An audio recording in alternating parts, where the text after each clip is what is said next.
नमस्कार, मैं रवीश कुमार। 8 मई की रात भारत के गोदी मीडिया ने ऐसा क्या कर दिया कि 9 मई की सुबह भारत के रक्षा मंत्रालय को हिदायत जारी करनी पड़ती है कि सूत्रों के हवाले से रिपोर्टिंग ना करें।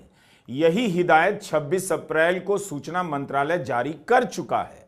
लेकिन जिस तरह से 8 मई की शाम गोदी मीडिया ने अनाप शनाप कवरेज किया, 14 दिनों के भीतर अब रक्षा मंत्रालय को वही हिदायत जारी करनी पड़ रही है कि सेना की ब्रीफिंग में जो बताया जा रहा है उसी का इंतजार कीजिए और सूत्रों के आधार पर जानकारी साझा न करें। रक्षा मंत्रालय ने अपने ट्वीट में लिखा है कि सारे मीडिया चैनल और डिजिटल प्लेटफॉर्म या कोई भी व्यक्ति रक्षा मामलों से जुड़े ऑपरेशन का लाइव कवरेज ना करें, सेना की गतिविधियों को ना दिखाएं, इससे सेना को नुकसान हो सकता है। आतंक विरोधी कार्रवाई के मामले में कवरेज करते हुए जिम्मेदारी निभाने की उम्मीद की जाती है। 8 मई की रात जिस तरह से गोदी मीडिया ने झूठी खबरों का प्रसारण किया है, जनता के बीच अफरा तफरी मचाने वाली खबरों का प्रसारण किया है, उसे लेकर हर जगह बात हो रही है कि क्या यही हमारा मीडिया है। जिस तरह से जम्मू पर हमले और कराची पर कब्जा हो गया की खबरों को पेश किया गया, उससे हर तरफ भ्रम फैल गया। एक तरफ भारत पाकिस्तान के प्रोपेगेंडा का जवाब देने में लगा है, लेकिन दूसरी तरफ गोदी मीडिया की झूठी खबरों ने उसकी परेशानी बढ़ा दी है। तभी रक्षा मंत्रालय को याद दिलाना पड़ा कि सूत्रों के हवाले से रिपोर्ट ना करें, जो प्रेस कॉन्फ्रेंस में बताया जा रहा है उसका इंतजार करें। इधर देश में यह सब हो रहा है और उधर भारत ने पाकिस्तान के प्रोपेगेंडा का दुनिया भर में जवाब देना शुरू कर दिया है।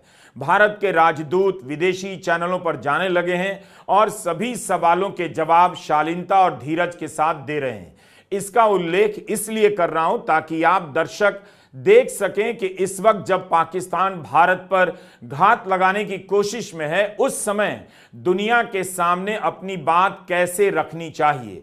तभी आप समझ पाएंगे कि गोदी चैनलों पर जो झूठ चल रहा है, उन्माद चल रहा है, उससे सूचनाओं को लेकर उनका मजाक उड़ेगा और भारत के राजदूतों को परेशानी हो सकती है। इन सवालों का जवाब देना पड़ सकता है।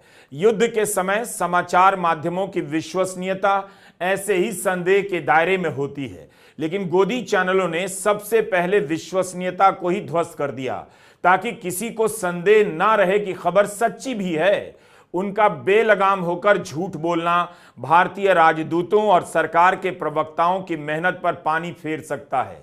कराची पर कब्जा से लेकर आधा पाकिस्तान साफ हो गया। इस तरह की झूठी और अपुष्ट खबरें चलाकर टीआरपी तो बटोरी जा सकती है, लेकिन धारणाओं की जंग नहीं जीती जा सकती। जिस तरह से चैनलों पर ब्रेकिंग न्यूज के साथ सायरन बज रहे हैं, संभव है कि असली सायरन बजने पर जनता कंफ्यूज हो जाए और यकीन ना करे, सोफे पर बैठी रह जाए। इस तस्वीर को 8 मई की शाम विदेश सचिव विक्रम मिस्री ने अपनी प्रेस कॉन्फ्रेंस में दिखाया था। स्काई न्यूज से बातचीत में लंदन में भारत के राजदूत विक्रम दोराईस्वामी ने उसी तस्वीर को दिखाकर बताया कि आतंकवादियों के जनाजे में पाकिस्तान की सेना शामिल हुई है। तथ्यों के साथ वे तर्क कर रहे हैं कि पाकिस्तान पर दुनिया को दबाव बनाना चाहिए। यह काम दुनिया को अंतर्राष्ट्रीय स्तर पर 30 साल पहले करना चाहिए था, लेकिन नहीं किया गया। सीएनएन पर अमेरिका में भारत के राजदूत विनय मोहन क्वात्रा ने कहा है कि भारत के हमले का यही उद्देश्य था कि पहलगाम में जिन्होंने हमला किया उन्हें न्याय के कटघरे में खड़ा किया जाए। जब पूछा गया कि क्या भारत और पाकिस्तान के बीच युद्ध चल रहा है और क्या यह पाकिस्तानी मुसलमानों और भारतीय हिंदुओं के बीच कोई युद्ध है, तब विनय मोहन क्वात्रा भारत के राजदूत ने साफ साफ कहा कि हमारा युद्ध आतंक के खिलाफ है। भारत का युद्ध आतंकियों और पाकिस्तान का समर्थन प्राप्त आतंकी इंफ्रास्ट्रक्चर के खिलाफ है। उन्होंने यह नहीं कहा कि दोनों देशों के बीच युद्ध चल रहा है। दोनों ही राजदूतों ने ऐसा नहीं कहा कि भारत को कराची पर कब्जा करना है या पाकिस्तान की सरकार में तख्ता पलट करनी है। आप सभी सोचिए कि गोदी मीडिया क्या कर रहा है। भारत सरकार की पहले दिन से क्या लाइन है? यही कि हम युद्ध नहीं कर रहे हैं, हमारी कार्रवाई केवल आतंकी ठिकानों तक सीमित है। भारत ने युद्ध करने की किसी भी भाषा या परिभाषा से खुद को अलग रखा है, लेकिन गोदी मीडिया क्या कर रहा है? भारत की कार्रवाई के बहाने अपनी तरफ से युद्ध में बदल दे रहा है। तो क्या भारत का नुकसान नहीं कर रहा? अगर भारत ने कराची पर कब्जा ही कर लिया है तो इतना बड़ा दावा क्या सरकार नहीं करेगी? अमेरिका से लेकर संयुक्त राष्ट्र तक कहीं से इस बात को लेकर आवाज नहीं आई और खुद पाकिस्तान रो रहा होता कि भारत ने कब्जा कर लिया है। इतनी झूठी खबरें चली हैं कि उनका कोई हिसाब नहीं। अनंत गोयनका इंडियन एक्सप्रेस के निदेशक हैं। एक अखबार के निदेशक को ट्वीट करना पड़ा कि ऐसे समय पर टीवी नहीं देखना मुश्किल होता है, लेकिन कल रात के बाद मैं जोर देकर यह सुझाव देता हूं, टीवी मत देखिए। उम्मीद है अनंत गोयनका रामनाथ गोयनका पुरस्कार के लिए इन चैनलों से एंट्री स्वीकार नहीं करेंगे, ना मांगेंगे। तो इसी देश के एक बड़े अखबार के निदेशक को कहना पड़ रहा है कि आप टीवी मत देखिए। आपको याद होगा कई साल पहले अदानी पूर्व एनडीटीवी में काम करते हुए मैंने कहा था गोदी मीडिया मत देखिए, देखना बंद कर दीजिए। तब लाखों लोगों ने गोदी चैनलों को देखना छोड़ दिया।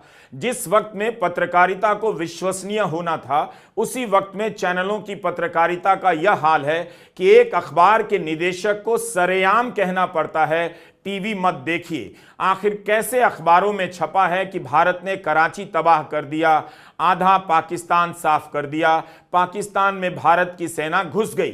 बात यह है कि इससे लोगों को खुशी हो सकती है, सेना पर गर्व हो सकता है, लेकिन खबर तो सच्ची होनी चाहिए।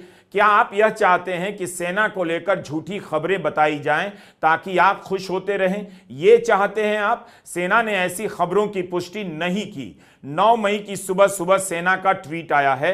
इस ट्वीट में पाकिस्तान के किसी भी शहर पर किसी भी प्रकार के हमले की कोई बात नहीं कही गई है। आप पढ़िए सेना ने क्या कहा है। सुबह 7:58 पर सेना ने लिखा, 8 और 9 मई की रात पाकिस्तान की ओर से पूरी पश्चिमी सीमा पर जगह जगह ड्रोन और अन्य उपकरणों से हमला हुआ। एलओसी पर कई जगह पाकिस्तान ने सीज फायर का उल्लंघन किया। ड्रोन हमलों को कामयाबी से रोक दिया गया और उल्लंघनों का उचित जवाब दिया गया है। कितनी शालीन, संयमित और परिपक्व जवाब है भारत की सेना का। भारत की सेना की दुनिया में अपनी एक साख है, उसकी एक गरिमा है। सेना ने यही कहा कि पाकिस्तान हमला करने की कोशिश कर रहा है, उसके हमले को रोकने और जवाब देने की बात है। लेकिन गोदी चैनलों ने सेना को पाकिस्तान में घुसा दिया और शहरों को तबाह करवा दिया। इस झूठ से किसका भला हो रहा है? आप पाकिस्तान से लड़ सकते हैं, जीत भी सकते हैं, लेकिन गोदी चैनलों के झूठ से न लड़ सकते हैं न जीत सकते हैं। मैं अपनी असमर्थता स्वीकार करता हूं कि टीवी 9, न्यूज नेशन और जी न्यूज में किसका कवरेज बेस्ट है और किसकी खबर ज्यादा झूठी है, इसका फैसला नहीं कर पा रहा हूं। इतनी झूठी खबरों का सोर्स क्या है? इन चैनलों को कैसे पता चल रहा है कि कराची पर कब्जा हो गया है? इस वक्त यही पता करना मुश्किल हो चला है। मुझसे डिसाइड नहीं हो पा रहा कि जी न्यूज ने न्यूज नेशन को पीछे छोड़ दिया है या न्यूज नेशन ने एंटायर नेशन को पीछे छोड़ दिया है। पता करना चाहिए कि इन चैनलों के दर्शकों के बीच तंबाकू, गुटखा, सुर्ती की खपत कितनी बढ़ गई है। यह सब स्वास्थ्य के लिए हानिकारक है। हम ओरिजिनल थंबनेल आपको नहीं दिखा रहे, हो सकता है तीनों चैनलों को बुरा लग जाए, इसलिए उनके थंबनेल पर जो लिखा है उसका संग्रह आपके लिए किया है, उसकी प्रस्तुति बदली है, मगर लिखावट, हेडलाइन का टेक्स्ट सेम है। न्यूज नेशन ने एंटायर नेशन को बताया है कि पाकिस्तान के 5 शहर तबाह हो गए और टीवी 9 ने बताया है पाकिस्तान के 25 शहर तबाह हो गए। आईएनएस विक्रांत उड़ाया कराची एयरपोर्ट, पाक के 4 फाइटर प्लेन सेना ने गिराया, पाकिस्तान के 5 शहर नक्शे से हुए गायब, भारत के कब्जे में आया पीओके, डर कर भाग गए शहबाज शरीफ और असीम मुनीर, मैच होने से पहले उड़ा दिया पाकिस्तान का स्टेडियम। टीवी 9 की यह हेडलाइन है, भारत का पलटवार, पाकिस्तान के 25 शहर तबाह, लाहौर, इस्लामाबाद और सियालकोट में जबरदस्त हमला, आईएनएस विक्रांत ने कराची पोर्ट को किया तबाह, सुबह सुबह पाकिस्तान के 6 शहर पर टूट पड़ी भारतीय सेना। अब जी न्यूज की हेडलाइन देखिए, पाकिस्तान के कई शहरों पर कब्जा, कराची नक्शे से गायब, पाकिस्तान का आर्मी चीफ गिरफ्तार हो गया, हो गया तख्ता पलट, पाकिस्तान की राजधानी इस्लामाबाद पर कब्जा, भारत का खौफ, बंकर में छिपे शहबाज हाफिज, मिली लोकेशन, सुबह सुबह भारत ने उड़ा दिए पाकिस्तान के कई शहर। न्यूज नेशन के अनुसार पाकिस्तान के प्रधानमंत्री शरीफ भाग गए हैं और जी न्यूज के अनुसार पाकिस्तान के प्रधानमंत्री की लोकेशन मिल गई है। क्या आप तय कर सकते हैं कि किस चैनल को पुरस्कार दिया जाए, जिसने पाकिस्तान के प्रधानमंत्री के भागने की खबर बताई या जिसने उनके लोकेशन मिलने की खबर बताई? इन 3 चैनलों के थंबनेल से आपको क्या पता चला? यही कि भारत ने कम से कम पाकिस्तान के 5 और अधिकतम 31 शहरों को तबाह कर दिया है। पाक अधिकृत कश्मीर से लेकर कराची तक भारत के कब्जे में आ गया है। जी न्यूज का चयन इसलिए किया क्योंकि हाल ही में फिल्म अभिनेत्री रिया चक्रवर्ती के बारे में जब सारी खबरें झूठी निकली, सीबीआई ने सबूत न मिलने पर उनके खिलाफ केस बंद कर दिए, तो जी न्यूज के संस्थापक और अब खुद को मेंटोर कहने वाले सुभाष चंद्रा ने रिया से माफी मांगी। इसके बाद भी जी न्यूज ने कोई सुधार नहीं किया। लगता है सुभाष चंद्रा अपना चैनल नहीं देख रहे हैं, कहीं ऐसा ना हो कि उन्हें एक और माफीनामा लिखना पड़ जाए। 8 मई की रात गोदी चैनलों पर झूठ की बम्बार्डिंग हो गई। ऐसे ऐसे बम्बास्टिक झूठ बोले गए कि दर्शक परेशान हो गए कि सही खबर क्या है। हमने आपको 3 चैनलों के थंबनेल के बारे में बताया, लेकिन और मेहनत करेंगे, आप भी करेंगे तो पता चलेगा कि सभी चैनल इस तरह की हरकत करते रहे। आपको यह अंतर समझना होगा कि गोदी मीडिया झूठी खबरें चलाकर, अनाप शनाप दावे कर भारत का भला नहीं कर रहा है। आप भारत के साथ एकजुटता के साथ खड़े रहें, हैं भी, लेकिन इस गोदी मीडिया के झूठ का साथ कैसे दे सकते हैं? प्रधानमंत्री मोदी को भी तुरंत संपादकों को बुलाकर बात करनी चाहिए कि यह सब क्या चल रहा है। भारत का पक्ष इन चैनलों से गायब है और भारत के पक्ष के नाम पर इनके एंकर अपनी अपनी मनगढ़ंत बातें चला रहे हैं। उम्मीद है आप इतनी सी बात समझने की स्थिति में अब भी हैं। यह अभिजीत अय्यर मित्रा हैं। इन्होंने एक्स पर पोस्ट कर दिया कि खुफिया जानकारी के मुताबिक कम से कम 2 रॉकेट गोल्डन टेम्पल की ओर आ रहे थे, जिन्हें गिरा दिया गया। इन बातों से कितनी अफरा तफरी मच सकती है? इस पर शिरोमणि गुरुद्वारा प्रबंधक समिति ने कार्रवाई करने की मांग करते हुए एक लंबा जवाब लिखा है कि सरकार के पक्ष के बिना छापी गई इस झूठी सूचना को हटाइए। सरकार ने अपनी तरफ से उन 15 सैन्य ठिकानों की जानकारी दी है जिन्हें 7 मई की रात निशाना बनाने की कोशिश की गई, मगर इस व्यक्ति ने खास तौर पर इस तरह से जानकारी दी है कि जैसे अमृतसर में श्री हरमंदिर साहिब ही एकमात्र निशाना थे।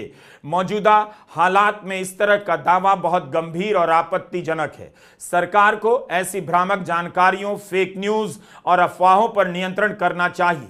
ऐसा प्रतीत होता है कि इस तरह की झूठी जानकारी फैलाकर जानबूझकर आम जनता में घबराहट और भय का माहौल पैदा किया जा रहा है। समिति ने मांग की है कि इस मामले में कानून के तहत कार्रवाई की जाए। अपनी तरफ से पीआईबी ने भी ऐसे भ्रामक वीडियो का खंडन किया है जिन्हें अमृतसर का बताया जा रहा था। बताया है कि यह तस्वीर 2024 में जंगलों में लगी आग की है। यही नहीं, इन सब को पता है कि झूठ से जनता में बेचैनी बढ़ रही है, तो अब यह झूठ को ही राष्ट्रीय महत्व की संपत्ति बताने में जुट गए हैं। आप यकीन नहीं करेंगे कि सरकार के समर्थक हैंडल से एक्स पर झूठी खबरें फैलाने वाले गोदी मीडिया की तारीफ की जा रही है। ऑल्ट न्यूज के प्रतीक सिन्हा ने ऐसे कुछ हैंडल का उदाहरण दिया है। जयपुर डायलॉग ने लिखा है कि सूचना की जंग में धारणाएं ही युद्ध का मैदान है, झूठी या सच्ची। अगर ऐसी खबर है जो पाकिस्तान को नुकसान पहुंचाती है तो उसे बढ़ा चढ़ाकर बताइए, वायरल कर दें, पाकिस्तान में घबराहट फैलने दें, भारत के नुकसान की सच्ची खबर को भी दबा दीजिए। ये पत्रकारिता नहीं, यह युद्ध है। लिखते हैं साइकोलॉजिकल वारफेयर मैटर्स। हर पोस्ट एक गोली है। अय्यर ने भी इस तरह का ट्वीट कर अब डिलीट कर दिया है। उसमें तो जनाब लिख रहे थे कि जो भी फेक न्यूज को पकड़ रहा है वो पाकिस्तानी है, इस तरह की दलीलें दे रहे थे। भूल गए कि पीआईबी जो सरकार की संस्था है वह भी फेक न्यूज को पकड़ने में लगी हुई है। युद्ध में प्रोपेगेंडा होता है, लेकिन इसकी क्वालिटी भी अच्छी होनी चाहिए। ऐसा झूठ नहीं बोला जाना चाहिए कि तुरंत और आसानी से पकड़ में आ जाए। आमतौर पर युद्ध के समय झूठ का प्रोपेगेंडा दुश्मन देश के नागरिकों के लिए चलाया जाता है, लेकिन गोदी चैनलों ने यह प्रयोग कर दिखा दिया कि अपने देश के नागरिकों को भी झूठी खबरों से गुमराह किया जा सकता है। इससे आप भारत की सरकार का काम आसान नहीं बल्कि बहुत ज्यादा मुश्किल कर रहे हैं। चैनल ही नहीं, उनके साथ साथ अखबारों की भी बुरी हालत है। आप सूचना प्रसारण मंत्री हैं अश्विनी वैष्णव, इस वक्त क्यों नहीं देख रहे कि गोदी चैनलों पर झूठी खबरें चल रही हैं? उनके झूठे दावों से सीमावर्ती जिलों के कलेक्टर को परेशानी हो सकती है। हमले को लेकर तरह तरह के फर्जी दावों से लोगों में बेचैनियां बढ़ रही हैं। आखिर सीमावर्ती जिलों के लोगों को सही सूचनाएं कहां से मिलेंगी? राजस्थान के बाड़मेर जिले के कलेक्टर को ट्वीट करना पड़ा कि एक निजी न्यूज चैनल द्वारा बाड़मेर में मिसाइल अटैक की खबर प्रसारित की जा रही है। इस तरह की कोई घटना घटित नहीं हुई। जिला प्रशासन इसका खंडन करता है। ऐसा करने वाला निजी चैनल कौन था? उसके खिलाफ कार्रवाई क्यों नहीं की जाती? उसका नाम क्यों नहीं लिया जाता? युद्ध सरकार लड़ती है, सेना लड़ती है। मीडिया का काम माहौल बनाना नहीं होता बल्कि सही खबरों से माहौल को जिम्मेदार और थामना होता है, ताकि सरकार बिना किसी दबाव के देश के हित में फैसला लेती रहे। सवाल है कि इस वक्त पीआईबी फैक्ट चेक कर रहा है तो वह इन गोदी चैनलों की खबरों की फैक्ट चेक क्यों नहीं कर रहा तो उनका नाम क्यों नहीं ले रहा? इन चैनलों पर सेना के उपकरणों की तस्वीरें दिखाई गई हैं, ऑपरेशन डिटेल की बात हो रही है, तब भी इनके खिलाफ एक्शन नहीं होता। आखिर पीआईबी गोदी चैनलों को खुली छूट क्यों दे रहा? क्यों नहीं उनकी खबरों की फैक्ट चेकिंग के वक्त नाम ले रहा है? 8 मई की शाम पीआईबी ने एक्स पर पोस्ट किया कि कई न्यूज चैनलों से यह सूचना दी गई कि राजौरी, जम्मू और कश्मीर में सेना की टुकड़ी पर फिदायीन हमला हुआ है। इसका खंडन करते हुए पीआईबी ने ट्वीट किया कि किसी भी कैंट में ऐसा कोई हमला नहीं हुआ। तब फिर उन चैनलों का नाम क्यों नहीं लिया जाता है जिन्होंने ऐसी खबर प्रसारित की, और इनके खिलाफ कार्रवाई क्यों नहीं की जाती? इसी 7 फरवरी की एक खबर है। इंडियन यूनियन मुस्लिम लीग के राज्यसभा सांसद अब्दुल वहाब ने संसद में सवाल किया, फेक न्यूज के खिलाफ सरकार ने क्या कदम उठाए हैं? क्या किसी टीवी चैनल के खिलाफ फेक न्यूज और भ्रामक जानकारी फैलाने के लिए एक्शन लिया गया? इस पर सूचना एवं प्रसारण राज्य मंत्री डॉक्टर एल मुरुगन ने जवाब दिया है कि 2022 से 25 के बीच 4 वर्षों में सरकार ने 94 मामलों में कार्रवाई की है। प्रोग्राम कोड और एडवर्टाइजिंग कोड का उल्लंघन करने वाले टीवी चैनल्स को सुझाव और चेतावनी दी गई है। माफीनामे भी जारी किए गए हैं और कुछ मामलों में ऑफ एयर करने के आदेश भी दिए गए हैं। हालत यह हो गई है कि एक ही वीडियो पाकिस्तान में वायरल हो रहा है कि भारत को टारगेट किया गया, और वही वीडियो भारत में वायरल हो रहा है कि पाकिस्तान को टारगेट किया गया। ऑल्ट न्यूज के फैक्ट चेकर मोहम्मद जुबैर ने इस तरह के वीडियो निकालकर बताए हैं। आप पीआईबी के हैंडल पर जाकर देखिए और जुबैर के एक्स हैंडल पर देखिए। पीआईबी से ज्यादा अकेले जुबैर ने पाकिस्तान के प्रोपेगेंडा का भांडा फोड़ किया है। इस समय पाकिस्तान की तरफ से जो भी प्रोपेगेंडा चल रहा है उसका जवाब दिया जाना चाहिए, ना कि भारत को लेकर ऐसे ऐसे दावे किए जाएं जिन्हें खुद भारत सरकार स्वीकार करने से पीछे हट जाए। अनंत गोयनका ने उन खबरों की एक पूरी सूची दी है ट्विटर पर जिन्हें उनके पत्रकारों ने पुष्टि की है। हमने इस सूची में जाकर देखा कि किन किन खबरों की पुष्टि की गई है, तो कराची को तबाह करने, पाकिस्तान के 31 शहरों को साफ कर देने जैसी खबरों का जिक्र नहीं मिला। जाहिर है अखबार ने इनकी पुष्टि नहीं की होगी। यह 9 मई के इंडियन एक्सप्रेस का पहला पन्ना देखिए और इसी के साथ आप द हिंदू का भी पहला पन्ना देखिए। जम्मू में ब्लैकआउट की तस्वीर छपी है और खबरों को बेहद शांत और संयमित तरीके से पेश किया गया है। हिंदू में भी सामान्य सी हेडलाइन है। ऐसा इसलिए भी किया गया होगा कि उन्माद ना फैले, अफरा तफरी ना मचे, इस वक्त जनता में घबराहट ना रहे और आश्वस्त रहे जनता। अंग्रेजी के 2 अखबारों में बढ़ा चढ़ाकर दावे नजर नहीं आते, लेकिन इसी के साथ आप हिंदी के अखबार जागरण, भास्कर और उजाला देखिए। जागरण लिखता है पाकिस्तान के 9 शहरों पर जबरदस्त हमला, इस्लामाबाद से लेकर कराची तक। भास्कर लिखता है लाहौर से कराची तक दहलाया। उजाला लिखता है कि पाकिस्तान के 4 लड़ाकू विमान गिराए गए और 30 ड्रोन मिसाइलें मार गिराई गईं। आपको अंग्रेजी और हिंदी के अखबारों में इस अंतर से काफी कुछ पता चलेगा। हम नहीं कह रहे कि अंग्रेजी की पत्रकारिता श्रेष्ठ होती है, लेकिन हम यह भी बताना चाहते हैं कि हिंदी की पत्रकारिता कहीं से प्रेरणा स्रोत नहीं है। भारत की जनता परेशान है कि किस खबर पर विश्वास करे। एंकर जो कह रहा है वो खुद से कह रहा है या उसका कोई आधार भी है। इस समय लाखों करोड़ों लोग टीवी देखने आ रहे हैं और कहीं से उन्हें सही खबर नहीं मिल रही। भारत की सफलता के बारे में वास्तविक और ठोस रूप से बताया जाना चाहिए, लेकिन जो बातें प्रेस कॉन्फ्रेंस में कही जाती हैं, गोदी मीडिया उससे आगे निकल जाता है। अगर उसे अपनी खबर पर इतना भरोसा है तो फिर इसकी पुष्टि क्यों नहीं होती कि कब्जा कहां हुआ, कराची बंदरगाह कहां कहां और किस तरह तबाह हुआ और पाकिस्तान के कितने शहर तबाह हुए। सरकार क्यों नहीं इन खबरों की पुष्टि कर रही है? किसी भी प्रेस कॉन्फ्रेंस में ऐसे दावों की पुष्टि नहीं की गई। 8 मई की रात सीमावर्ती इलाकों में पाकिस्तान की तरफ से हमले की इतनी खबरें चलने लगीं जिनमें से कईयों का कोई आधार नहीं था, किसी की तरफ से पुष्टि नहीं हो रही थी। एक धमाके की तस्वीर वायरल होने लग गई। दावा किया गया जम्मू एयरफोर्स बेस में हो रहे धमाकों की तस्वीर है। इसका खंडन पीआईबी ने किया या लिखा कि यह तस्वीर 2021 में काबुल एयरपोर्ट पर हुए धमाके की तस्वीर है। इसी तरह जम्मू में सेना की टुकड़ी पर हुए फिदाइन हमले की झूठी खबर का भी खंडन किया गया। पीआईबी के अलावा अन्य लोगों ने भी सक्रिय होकर जम्मू के बारे में फैलाई जा रही झूठी खबरों का खंडन किया। एक ट्वीट वायरल होने लगा कि जम्मू कश्मीर में इंटरनेट बंद कर दिया गया है। इसका खंडन करते हुए काउंटर डिसइंफॉर्मेशन सेंटर नाम के कश्मीरी संगठन ने लिखा, यह झूठी जानकारी है।